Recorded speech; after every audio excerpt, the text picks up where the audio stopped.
They just received a text from him, a group text saying goodbye, concern for his welfare.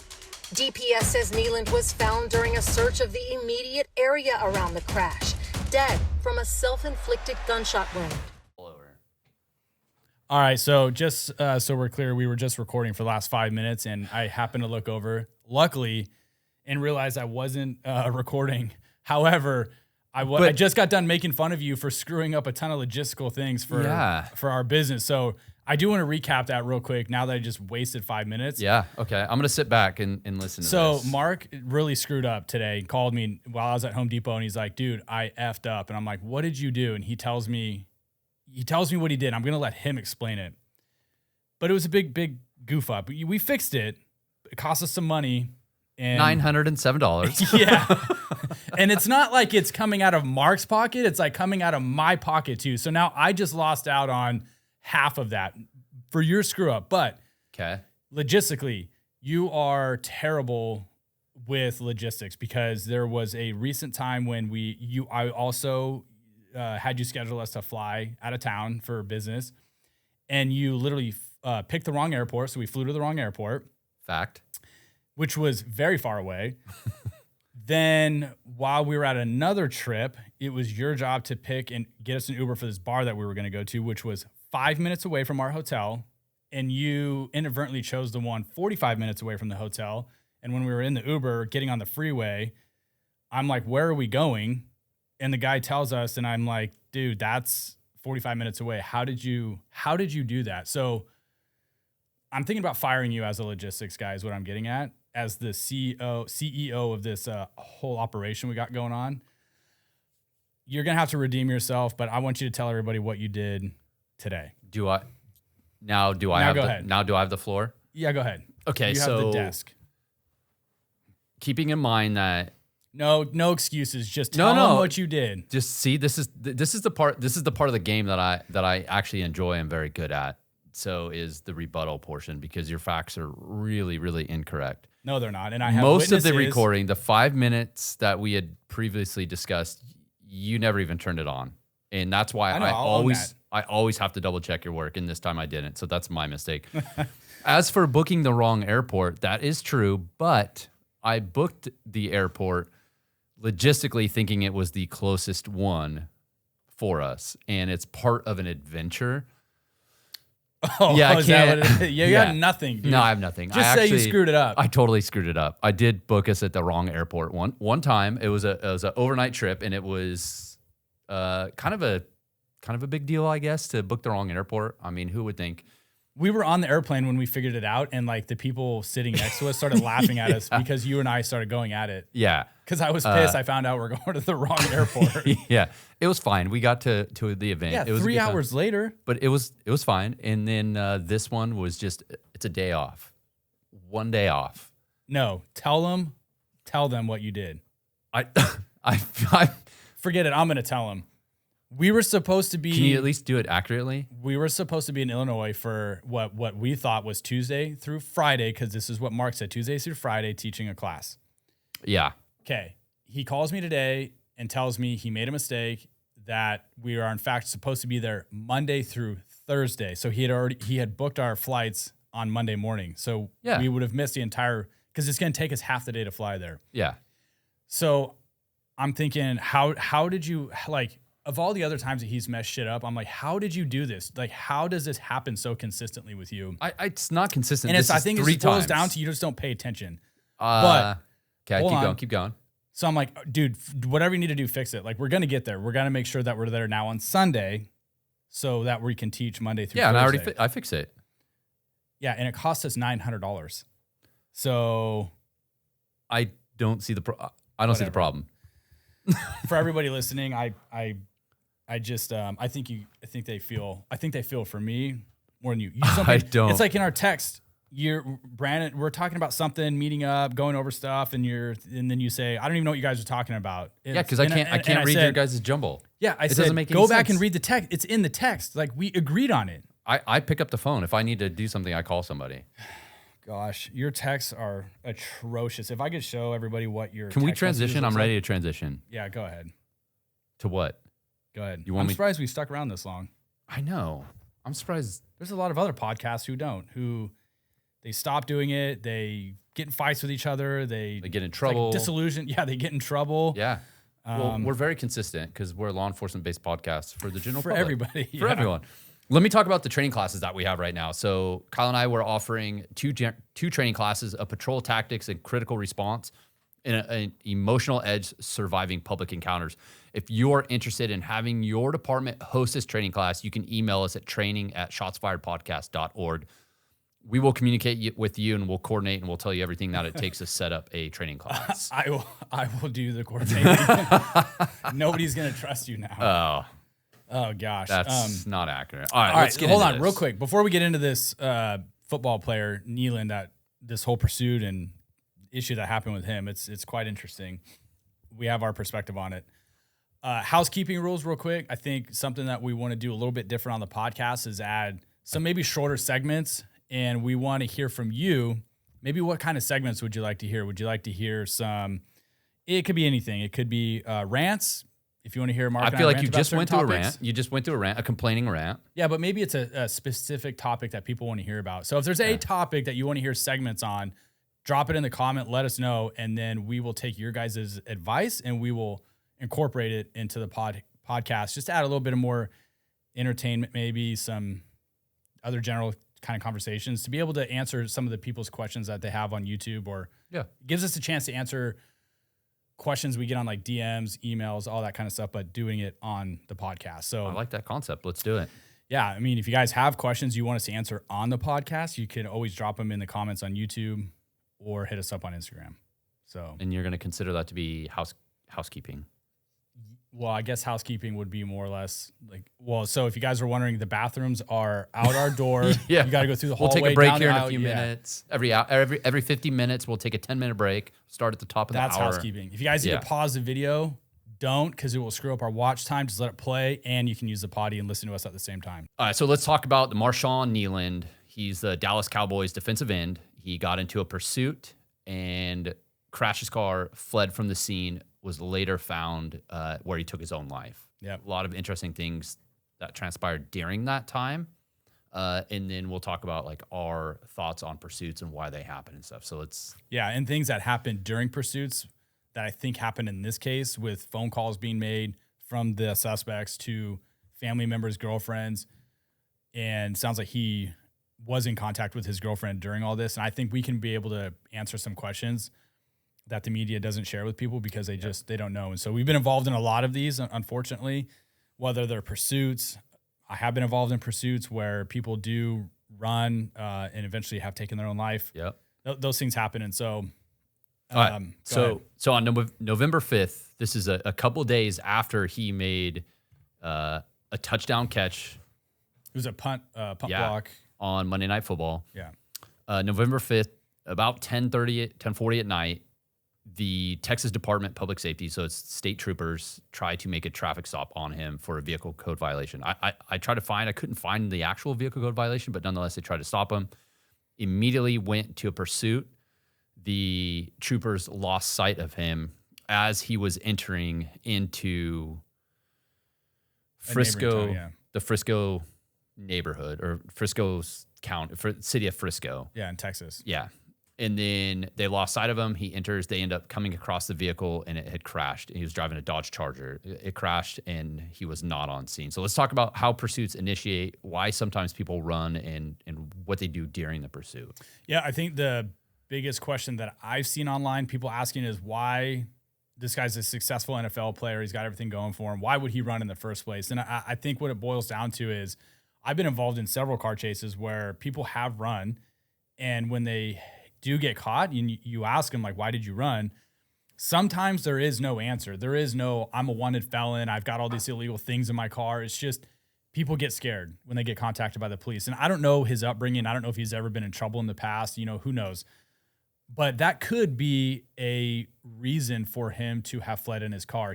If he's had negative contacts with the cops in the past, and I'm not saying he has, I just want to throw that out there. I'm just giving some context of maybe why. Is that when people do have those encounters with police, they do panic when they are getting pulled over for the most minor thing. So I don't want to rule out that he had anything illegal in his car. I mean, he did have a firearm, obviously. In Texas, you can have a gun. I don't know what his arrest, if he has an arrest history, if he's got prior convictions to where he's not allowed to be in possession of a firearm, because if he was, in that case, it could be a felony. And so those are just reasons why I think maybe he ran, is just maybe negative contacts with police. I know it says he has suffered from mental health, but I think sometimes when people get jammed up by the cops, that whole fight, flight, or freeze thing kicks in, and people just run just for no reason, because that's just their automatic reaction to it. I have seen it too many times where it is a person that has never had any negative interaction, no criminal record, never done anything wrong in their life. Mm-hmm. You immediately turn around, you turn your lights on, they flee, and it's the whole panic, and you arrest them after they crash, and it's the response is, I was scared. And it's a legit response. There are people that respond that way, and nothing has come out yet. We've been monitoring, we've been looking for this, but we don't know. Maybe he was drinking, he was under the influence, the gun, he could have been involved in an incident prior, he could have been driving recklessly and thought that law enforcement had seen him. Like, we don't know anything, but nonetheless, what we do know is that he did flee from a vehicle code violation, and then he ended up crashing and then fled from the car. I very rarely have ever seen anybody stay in a car when they've crashed from a pursuit unless they're actually trapped. Almost every time someone has fled from the car, it's still that fight or flight. I've crashed, I've got to get away, and I got to run.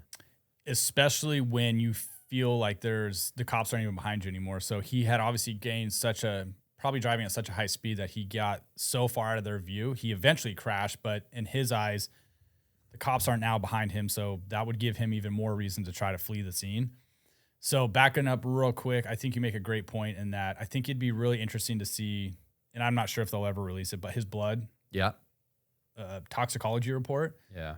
You're right. You don't know if he was under the influence of anything, drugs and or alcohol or both, which would cause that panic to kick in, thinking he's in the NFL, he's going to get in all this trouble, he's got a firearm on him, who knows? Yeah.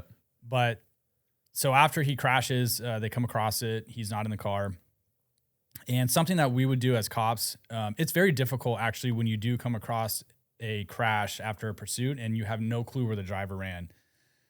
You want to set up a perimeter, but then you're trying to figure out, well, where do I set this perimeter up? Because you don't know what direction this person ran. So oftentimes you'll set just a larger perimeter, get units in the area, and something at least that I have done or have seen done is go and look for people. If it's in a neighborhood, hey, do people have Ring cameras up or any type of video surveillance? And a lot of times you can go knock on doors. Hey, can I review your video real quick? People pull it up for you and give you a sense of direction if it's on camera where they ran, and then you can establish more of a tighter perimeter around that. So those are just some of the things that we as law enforcement do coming across this. It's quite challenging to try to locate somebody. Well, they ended up setting a perimeter with the help of the Frisco Police Department, and they brought in their drones, and it took about 3 hours before they actually located him. But during that time, he had, and this is pieced together after the fact, he had been texting, and I imagine he had tried to make phone calls. That wasn't disclosed, but I assume that's happening, to his agent, which there is a bond between the agent and the players. There's a lot of consulting going on. They help him with a lot of stuff. They're a mentor. They're very tight, and who knows what the relationship is and what else this agent has had. But nonetheless, he's reaching out to the agent. He was not successful in getting a hold of the agent, and we know this after the fact. He also contacted his girlfriend and then made statements to the girlfriend. Which, let's hit on that real quick. So we talked about it. It's very common when you're in vehicle pursuits, suspects call. Most of the time it's either girlfriends, wives, or their mothers. And that is something that's, I'm not going to say it happens every time because it doesn't, but most of the time you'll see these guys you're in pursuit with on the phone, and you'll find out that they're on their phone with their girlfriends or baby mamas or whatever. Mm-hmm.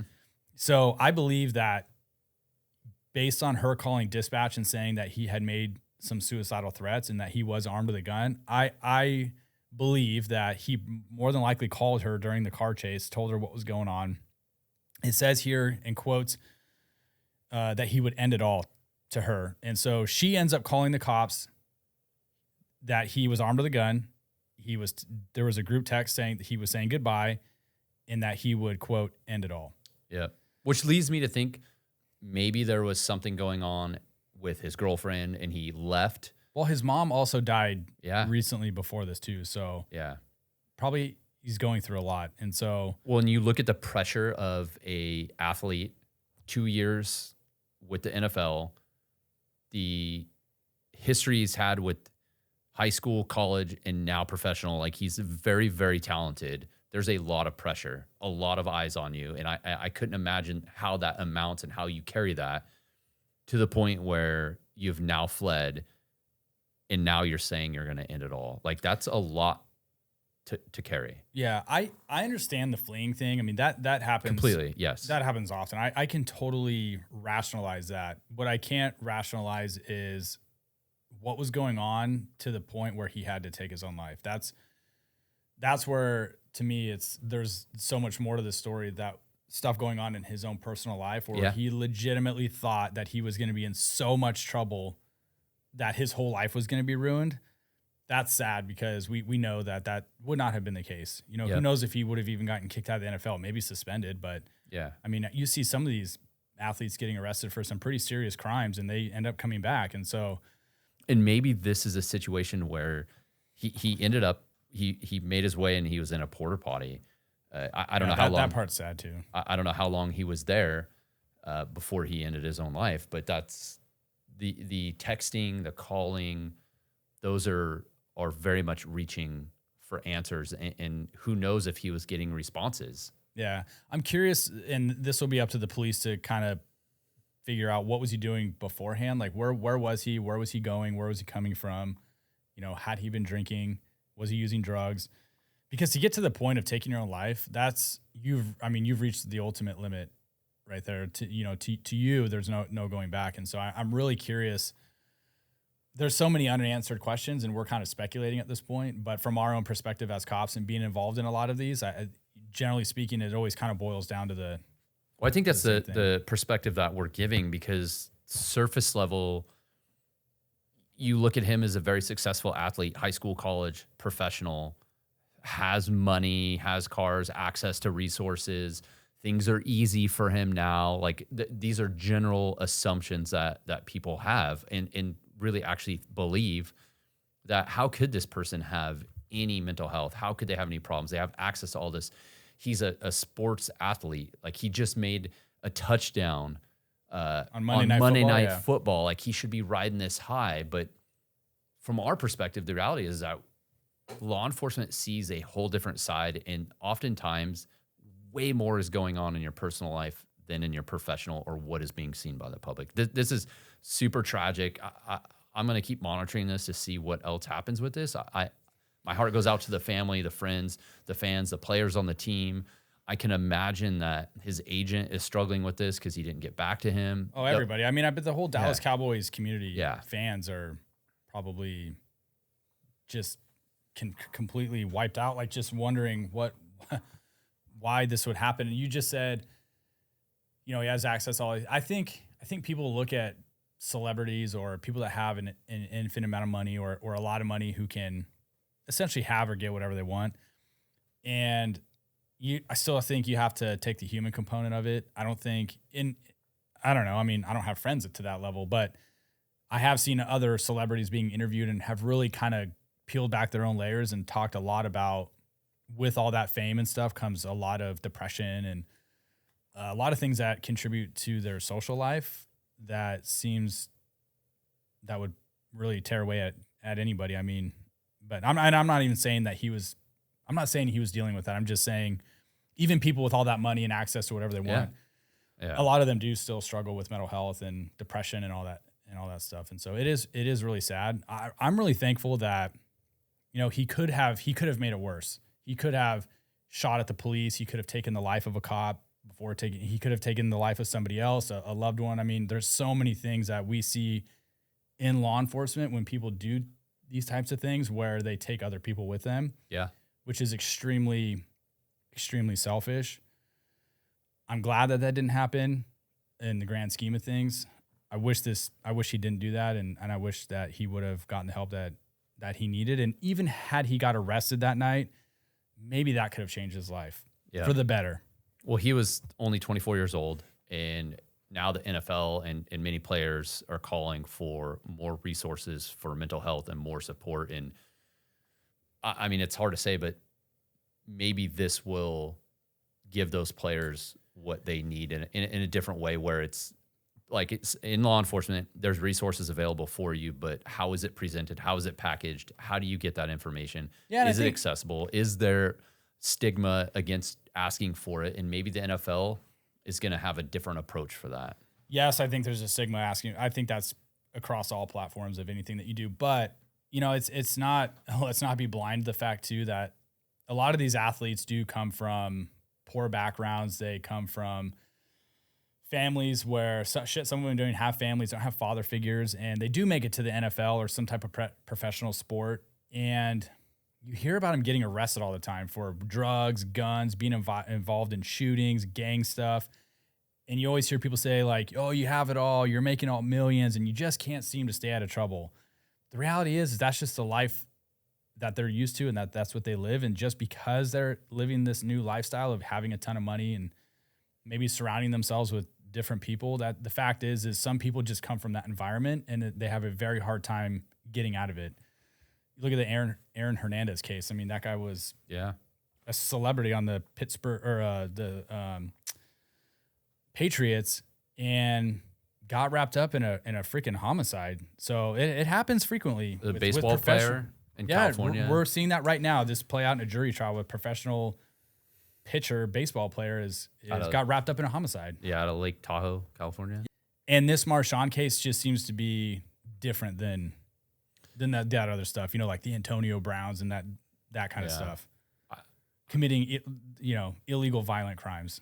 Illegal violent crimes. That's interesting. Illegal. Well, it's illegal and they're violent crimes. That's like using it twice? I don't know. You berated me at the beginning of this podcast about certain things. I did not berate you. I'm timid to correct you. I didn't berate you. I may make note of it and bring it back later. I came in here and you dropped a bombshell on me and you said, hey, that was a $900 mistake that I made. I laughed at the same time, and it's $907, which I thought was actually funnier. You owe me a lot of energy drinks. So, anyways, well, this is super tragic. I'm going to keep monitoring this because I'm curious to see what happens, and I'd like to think and hope that his blood alcohol and everything didn't have alcohol. I don't even know, actually. Maybe it'll be easier to answer questions if he was or not. Yeah, who knows? It is sad. I'm sorry that this happened. So, all right, let's see. Any other housekeeping things you got? You good? No, I just want to hit on the training class. If you're interested in the training at shotsfiredpodcast.org. Hit us up. We're offering 2 classes. We can come to you. And don't forget, drop comment in the video. Let us know if you want to see certain segments of the podcast. We'll give some weekly shout outs to those who do leave comments. And if you have questions, let us know. We will answer those while recording. Yeah. Stay safe and be smart. See you guys.